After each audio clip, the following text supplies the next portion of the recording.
Nitric acid की preparation and properties पढ़ रहे थे, जिसमें मैंने आपको बताया था नाइट्रिक एसिड को ऑस्टवार्ड प्रोसेस से बनाया जाता है, जिसमें ये 3 स्टेप्स होते हैं। पहले स्टेप में NO बनता है, नाइट्रिक ऑक्साइड, फिर NO को ऑक्साइड का NO2 बनाया जाता है, और फिर NO2 को वाटर के साथ मिक्स करके डाइल्यूट नाइट्रिक एसिड बनता है, एंड डाइल्यूट नाइट्रिक एसिड को डिस्टिलेशन करके 68% कन्वर्ट किया जाता है, एंड फिर डिहाइड्रेशन करके concentrated sulphuric acid 98% concentrated nitric acid जो उसकी प्रोडक्शन होती है। प्रॉपर्टी में एक nitric acid acts as a very strong oxidising agent. ये मेटल को, नॉन मेटल्स को जो ऑक्सीडाइज करके ऑक्सीडेशन कर सकता है, एक्सेप्ट नॉर्मल मेटल जैसे प्लाटिनम और गोल्ड जो है, गोल्ड और प्लेटिनम की ये ऑक्सीडेशन नहीं कर सकता, बाकी सभी metal and non metals and some compound जो है उनकी ऑक्सीडेशन कर सकता है। जो ऑक्सीडेशन के जो प्रोडक्ट होंगे depends upon the concentrator of nitric acid, temperature and the nature of metal, इस पर डिपेंड करता है। जैसे अगर मेटल की बात करें, सबसे पहले मेटल की जो के साथ रिएक्शन होती हैं, तो जो मेटल की के साथ रिएक्शन में जो प्रोडक्ट है depend upon the concentration of nitric acid, temperature and type of metal की, मेटल किस तरह का है, whether it is electropositive metal, electronegative metal.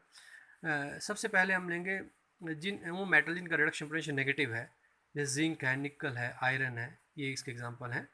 तो इसमें जब आप देखो, मेटल तो ऑक्सीडाइज होकर मेटल नाइट्रेट में बदल जाएगा। ये जैसे ये है, जिंक का जिंक नाइट्रेट बन गया।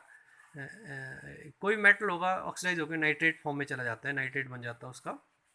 लेकिन जो नाइट्रिक एसिड अगर कंसनट्रेट लिया होगा तो ये नाइट्रिक एसिड खुद रिड्यूस होगा, है तो ऑक्सीडाइजिंग करने के लिए, ये खुद रिड्यूस होगा। लेकिन अगर कॉन्सेंट्रेट होगा तो रिड्यूस होकर NO2 बनाएगा, और अगर डाइल्यूट लिया होगा तो N2 बनाता है, अगर नेगेटिव रिडक्शन पोटेंशियल है। ये 3 इनके एग्जांपल है, ठीक है। तो इसका एक जिंक का हमने रिएक्शन किया हुआ है, जिंक सॉलिड में, तो जिंक से बन गया जिंक नाइट्रेट प्लस NO2। अगर ये कॉन्सेंट्रेटेड होगा तो NO2 बनेगा प्लस H2। अगर डाइल्यूट होगा तो जिंक नाइट्रेट बनाएगा प्लस वाटर तो बनेगा, लेकिन खुद रिड्यूस होकर नाइट्रिक एसिड जो N2O बना दे, नाइट्रस ऑक्साइड, ठीक है। तो ये अंतर होता है डाइल्यूट और कॉन्सेंट्रेटेड का, ठीक है। लेकिन दूसरे टाइप के जो मेटल्स होते हैं जिनका रिडक्शन पोटेंशियल जो है वो पॉजिटिव होता है, जैसे कॉपर, सिल्वर, मरकरी है इस एग्जांपल, जिसका रिडक्शन पोटेंशियल पॉजिटिव आता है। तो इस केस में जो है कि जो कॉन्सेंट्रेटेड है वो तो NO2 ही बनाएगा रिड्यूस होकर। कॉन्सेंट्रेटेड नाइट्रिक एसिड जब ये रिड्यूस होगा, मतलब ये दूसरे को ऑक्सीडाइज करेगा, तो NO2 में, आप खुद NO2 में बदलेगा, और लेकिन डाइल्यूट होगा तो NO में बदलता है, नाइट्रिक ऑक्साइड, N2 नहीं बनेगा यहाँ पे, ठीक है। इस बात का ध्यान में रखेंगे। कॉपर का एग्जांपल हम लेते हैं, तो अगर कॉन्सेंट्रेटेड है तब तो NO2 ही बना, बाकी ये तो प्रोडक्ट कॉमन बनाए तो होंगे होंगे। और अगर डाइल्यूट लिया तो यहाँ पे NO बनेगा, N2O नहीं बनेगा, क्या बनेगा, NO। ये डिफरेंस है उन मेटल से जो जिनका नेगेटिव रिडक्शन पोटेंशियल होता है, ठीक है। इसके बाद एक पॉइंट और याद रख सकते, एक्वारेजिया क्या होता है। नोबल मेटल के साथ प्लैटिनम और गोल्ड के साथ नाइट्रिक एसिड रिएक्ट नहीं करता है, लेकिन एक्वारेजिया जो it is a mixture of concentrated nitric acid and HCl in the ratio of 1:3, 1 part nitric acid and 3 part HCl। ये ध्यान रखें, concentrated nitric acid and HCl का मिक्सचर होता है, 1 पार्ट आता है इसमें नाइट्रिक एसिड और 3 पार्ट आता है HCl, ठीक है। इस मिक्सचर को 1:3 मिक्सचर को हम क्या बोलते हैं, एक्वारेजिया बोलते हैं।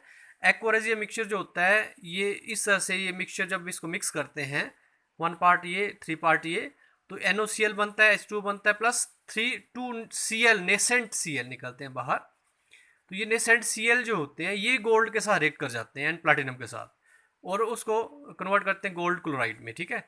तो ये एक्वारेजिया में react with the gold and platinum, noble metal के साथ, ठीक है। तो एक्वारेजिया जो mixture it can oxidise gold and platinum also. तो ये पॉइंट भी आप नोट कर सकते हैं यहाँ पे। फिर आता है reduction, oxidation of non metal के साथ ऑक्सीडेशन करेंगे तो क्या होगा। नॉन मेटल जो है वो पहले तो नॉन मेटल को भी ऑक्सीडाइज कर देता है, जैसे कार्बन को कार्बोनिक एसिड बदलता है, सल्फर को ये सल्फ्यूरिक एसिड बदल सकता है, फास्फोरस को फास्फोरिक एसिड, नाइट्रोजन को नाइट्रिक एसिड बदल सकता है, ठीक है। तो ये नॉन मेटल्स हैं। तो जो पहले रिएक्शन है तो जो खुद तो रिड्यूस होगा, रिड्यूस मतलब ये नाइट्रिक एसिड जो है ऑक्सीडाइजिंग एजेंट है, क्योंकि ये ऑक्सीजन देता है इस तरह से इस रिएक्शन के द्वारा। देखो कॉन्सेंट्रेट HNO3 NO2 में कन्वर्ट हो गया, H2 प्लस नेसेंट ऑक्सीजन मिली, तो इसलिए ये ऑक्सीडाइजिंग एजेंट है। कार्बन को इसने कार्बोनिक एसिड में बदला, इस तरह से ये जो ऑक्सीजन यहाँ पे दे रहा है, ये किसने लिया, कार्बन ने लिया, और कार्बोनिक एसिड बन गया। दोनों को ऐड करेंगे, ये जो रिएक्शन है इट इज़ रिडक्शन है, ये कौन सी ऑक्सीडेशन हो रही है, दोनों को जोड़ देंगे तो ये रिडॉक्स रिएक्शन बन गई, तो ओवर रिएक्शन ये बन जाएगी, ठीक है। इस तरह से सल्फर को ये कन्वर्ट करता है सल्फ्यूरिक एसिड में। ठीक है। तो इन दोनों रिएक्शंस को अगर ऐड करेंगे आप, तो ओवर देखो ऐड करके ये आ ओवर सल्फर से क्या बन गया, सल्फ्यूरिक एसिड। तो ये कार्बन सल्फर इस तरह से नाइट्रोजन फास्फोरस आयोडीन, फास्फोरस को बनाएगा फास्फोरिक एसिड, लेकिन दूसरी रिएक्शन के साथ ऐड करके लिख लेंगे। आयोडीन को आयोडिक एसिड के साथ, नाइट्रोजन को ये नाइट्रिक एसिड में कन्वर्ट करता है। तो that is oxidation of non metal. इस तरह से ऑक्सीडेशन ऑफ कंपाउंड भी कर सकता है।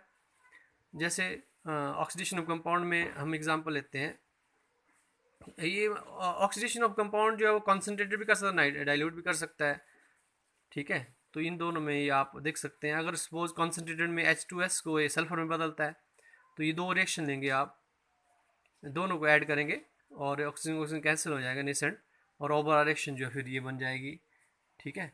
तो इस तरह से कंपाउंड की ऑक्सीडेशन भी हो सकती है, या इस फॉर्म में आप अगर आप डाइल्यूट लेंगे तो NO बनेगा ना। ठीक है। अगर कॉन्सेंट्रेटेड लेंगे तो NO2 बनेगा यहाँ पे रिड्यूस होके, और डाइल्यूट लेंगे तो NO बनेगा। दोनों रिएक्शन अलग अलग जो लिखी जा सकती है। ठीक है। तो इस तरह से फेरस सल्फेट से बनता है ferric sulphate. Nitric acid ferrous sulphate को ऑक्सीडाइज करके किस में बदल देता है, फेरिक सल्फेट में। ये एक रिएक्शन तो हाफ रिएक्शन ये है ना, और दूसरी हाफ रिएक्शन इन दोनों में से कोई भी हो सकती है। ठीक है।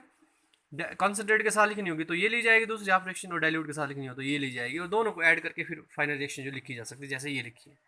ठीक है। तो इस तरह से ये इसकी, और सल्फर डाइऑक्साइड को बदल कन्वर्ट करके सल्फ्यूरिक एसिड में बदल सकता है। ये NO3 माइनस नाइट्रेट का स्ट्रक्चर होता है, ये structure of nitrate ion NO3 minus का स्ट्रक्चर है, ये भी ड्रॉ करने आपको आना चाहिए। तो it is all about the nitric acid.